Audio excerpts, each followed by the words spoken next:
first chapter, verse number 14. And I invite you this week to our last Bible study for the year. We're going to be dealing with Luke 1 and 2. We will be dealing with Bible study led by Brother Tony Williams. Will be leading us this Wednesday night in our Bible study, so you're invited to come. And our last one for the year as we study 1 and 2 in Luke's Gospel. Verse 13 says, first verse, 13th verse, first chapter, 13th verse. But the angel said unto him, Fear not, Zacharias, for thy prayer is heard, and the wife Elizabeth shall bear thee a son, and thou shalt call his name John. Yeah. Want to talk about prayer answered. That's right. Can't get no simpler than that. Prayer answered. All right. Some people's prayers are so proper, it's as if they are more interested in how they sound than in being heard by God. Yeah. All right. I do not believe that people can learn how to pray until they come up against a problem which they cannot solve. Authentic prayer occurs when we are up against a burden we can't handle, a need we cannot meet on our own.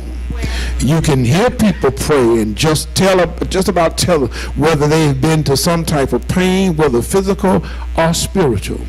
Our prayers often reveal a true concept of God far more accurately than our intellectual definitions do. Sometimes we pray as if we were trying to flatter a conceited, self-centered God, and our flattery will bribe him into bestowing special favors upon us. And sometimes we cry and beg and plead with God to answer our prayers as if he must be reluctant to do so, and therefore we must try to change his mind. But you do know that God is immutable, which means God does not change.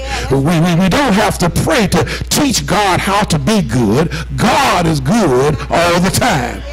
Praying is sending blessings to all. Praying is sending compassion to all. Prayer is creating an antidote for negative thoughts. Prayer is as essential to knowing God as growing spiritually and breathing is to staying healthy. Over there in 2 Kings, there's a story told by a king named Hezekiah. Verse 1, the prophet Isaiah came to him and said, the Lord sent me to tell you, you need to set your house in order. You're going to die and you ain't going to live. And Isaiah left, walked on down the hallway because he had gave the king the report that God had given him. And Hezekiah turned and prayed, but this ain't the first time. When you read it in the next chapter, I saw where Hezekiah prayed again. He was going up against the Assyrian army, and they were acting up, but he prayed to God, and God said, I got this, I'm going to handle it. And God killed them all, and he didn't even have to raise a sword. So now in chapter 20, and I wonder, wow, I wonder how you would feel if somebody came by your house and said, the Lord told me to tell you, you're going to die. You ain't going to live. So you need to get your business fixed now. You need to set your house in order now. You ain't got tomorrow. You ain't got in the morning. You need to do it now. Look what Hezekiah did. Talking about prayer answered. The Bible says he turned his face to the wall, and looked like in his turning his face to the wall, he started reminiscing. Lord, you remember when I did this for you, and I obeyed you, and I did this, and I took care of this, and I handled this for you, and I did what you asked me to do. And while he was talking, God told Isaiah, go back. The reporter said, now God did not change, because God knew that Hezekiah was going to pray. And when he went back, he said, well, the Lord told me to come by and tell you. He gonna add 15 more years to the life. He said, well, how? I'm gonna get rid of the soreness. In 3 days, I want you to go to the church, because the other king had told the church down for worship, and Hezekiah had to build the church back up and get it ready for worship, because they were worshiping idol gods back then. So he had to remind them of the true and the living God. So Hezekiah, after 3 days, he went back to the temple, and they got I think it was like a fig or something, and they put it on the sore, and God healed him. Talking about prayer answered. Yeah. That's right. Because a lot of times we get to our low point, Come on. and I think sometimes we forget Come on. that God heals and answers prayer. He heard Hezekiah, and that's why he sent Isaiah back. So don't ever think that God don't hear you. Prayer is spiritual communication between God and man. It's a two-way relationship in which man should not only talk to God, but also listen.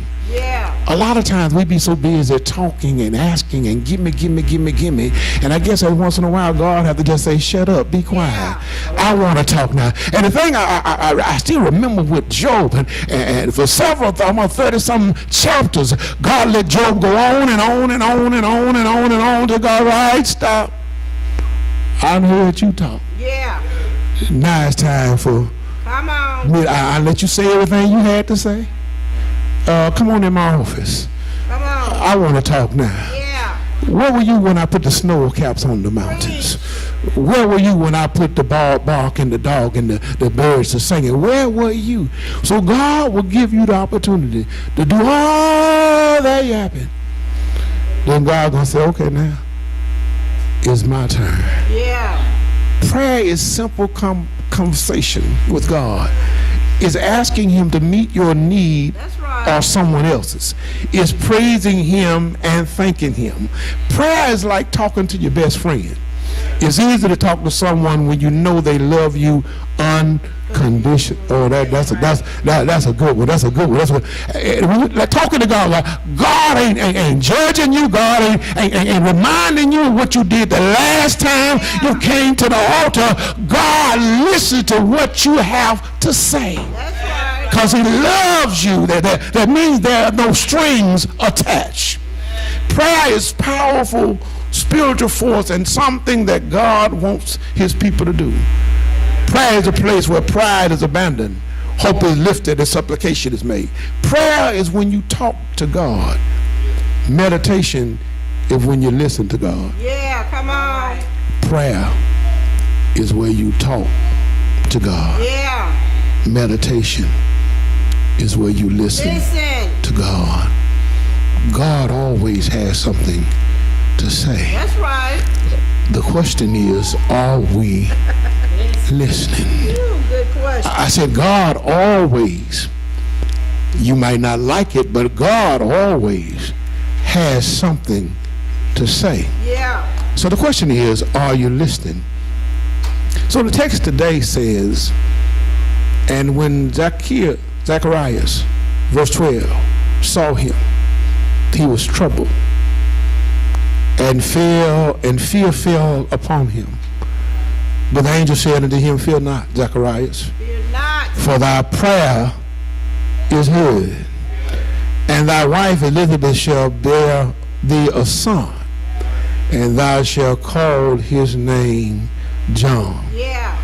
Zacharias was a priest. He was not the high priest. He was a priest of one of 24 priests that twice a year they would take turns. Some started by David, and they take turns and they go in the temple, and they usually spend a week at a time in the temple twice a year, and he go in and make the sacrifices, and he go in and talk to God. And Zacharias, whose name means Lord remember, Elizabeth's name means the oath of of God. Back then in the day, folk names, they meant something. Have mercy, Lord, I ain't with that. And I'm going to just leave it at that. Back in the day, the names did mean something.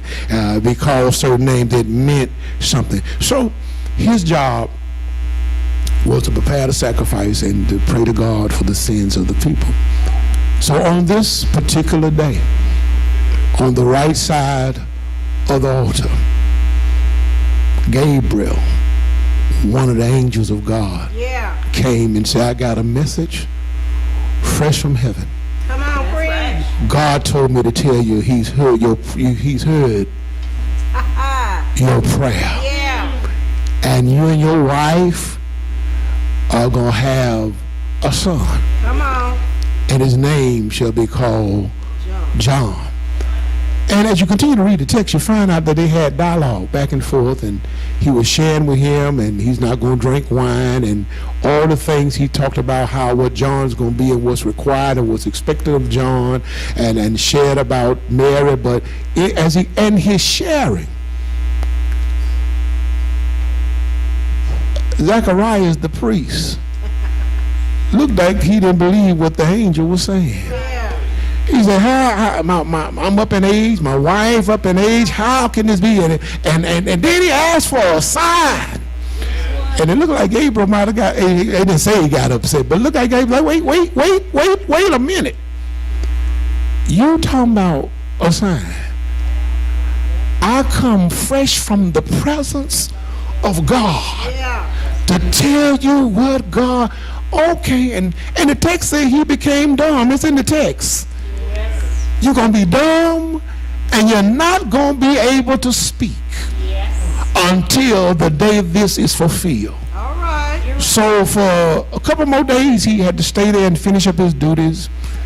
And usually after the preacher gets doing his duty, he comes out and share with the folk a word from the Lord.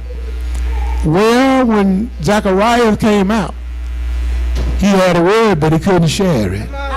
And before he trying to signal the right things and to try to tell the folk what happened because he couldn't speak. And as he finished his duty and went home, then they find out, I look in verse 24, there it said Elizabeth conceived, which means she got pregnant even in her old age. And if you look in the next chapter, it said, with God, nothing is impossible. That's right. And when the time for the baby to be born, the question was asked, when Elizabeth said, his name gonna be John. And they said, no, his name gonna be Zacharias. Well, nobody in the family named John. No, his name gonna be John. So they motioned to Zacharias to find out, well, what the baby named. They didn't want to listen to what Elizabeth said. So he begged for paper and pencil to write, and he wrote, his name shall be John. And then God opened his mouth, and then he praised God for what the Lord had done. All I'm trying to say, that God will answer your prayer. Yes, he will. But you got to get your life in line. Come on. In line with the will of God. Right. God don't just haphazardly just do things. And like I said a lot of times in Bible study, some folk think that God's some kind of bellboy. That when I ring the bell, God just supposed to just show up and do what I ask. But gets me is that when God needs you, come on, preach. he can't ever, when God needs you, Come on, preach. it's amazing all the excuses folk have when it comes to doing something for the Lord. They don't mind doing, they'll do things for their boss, they'll do things all other places, they'll do things for the school, they'll volunteer here, they'll do this. But when it comes to the church, we got all kind of reasons and excuses. But what if God treated you What you say? the way you treat him? What you say? What if God said, oh, no, I'm a little busy today, Melvin. I ain't gonna have time. Call me another time. I got something else to do. I ain't gonna be able to do it. I can't handle it now. You see what happened was, I can't handle that right now. What if God treated us the way we treat him? Yeah. We expect God to answer right now. That's right. And when God asks you to do something, he expects you to do it right now. All right. You drag around. Well, if they get started at 11, that's all right. When they get no. The Bible says, let everything be done decent And in order. and in order. And if church school start at 9:30, that's in order. If you choose to say your service start at 11 o'clock, that's in order. Yeah. It said, let everything be done decent and in order. That's right. Tom, well, it'll be fine when I get there. What are you saying to God? If I get there late, that's all right. Well, you mess around and get to heaven late. Well, you will get to heaven late. That's right. Because when God come and get us and we're caught up, if you're not there, baby, it's going to be too late. That's why you better be sure that your business is fixed. You need to be sure that you're all right with God. And when you pray, we need to be serious when we pray. There ain't no game. And then the thing is, when you pray, be sure you take out time to pray. Don't pray in your bed on your way to sleep. No. Be awake and alert so you can take the time to talk to God. And don't be in such a hurry. Sometimes I know you got to do the quick prayers. But a lot of times, it's not funny, but a lot of times when I'm cutting grass or trimming the trees, I'm talking to God. I heard folk always saying about praying. The Bible said pray without ceasing. And years ago when I was younger, I didn't understand that. But with a lot of things I'm dealing with and I've been through now, I understand about praying without ceasing. You got to pray all the time. And you're not just praying for yourself, but you're praying for other folk. That's right. But I just wanted you to get the bottom line of the text, that Elizabeth's and Zachariah's prayer was answered. They prayed, they believed God, and God answered their prayer. And there was a miracle because she was up in age and she was barren. And according to man, she was not able to have any children. But she had the child named John, who became the forerunner for Jesus Christ. And then later on in her pregnancy, her cousin Mary came to see her. And it said John got so excited, being full of the Spirit, the Bible says it leaped inside of Elizabeth at the excitement of Jesus the Messiah being on his way. God is still in the miracle working business. Yes, he is. So what's impossible for man is possible with God. I'm who God say I am. Yeah, that's right. Not who folks say or what folk think. I'm who God say I am. So sometimes I've learned from Brother David, sometimes you just have to encourage yourself. If you waiting for other folk to pat you on the back and say you're doing today a great job, you might be waiting for a minute. But sometimes you just have to encourage yourself and not walk around depressed and always want to have a pity party. Hezekiah could have did that, but he didn't. He turned and started talking to God. So when you get in situations that you don't understand, spend some quality time in prayer and believing that God will answer your prayer. Now, I don't know whether you're going to be ready for the answer, but God's always going to be honest. God's always going to be truthful in whatever he tells you to do. And I believe if you're obedient to his will, God will bless you in your efforts, and your labor will not be in vain. The doors of the church are open. Might be somebody here who would like to have their prayers answered. I just want them to know today that God will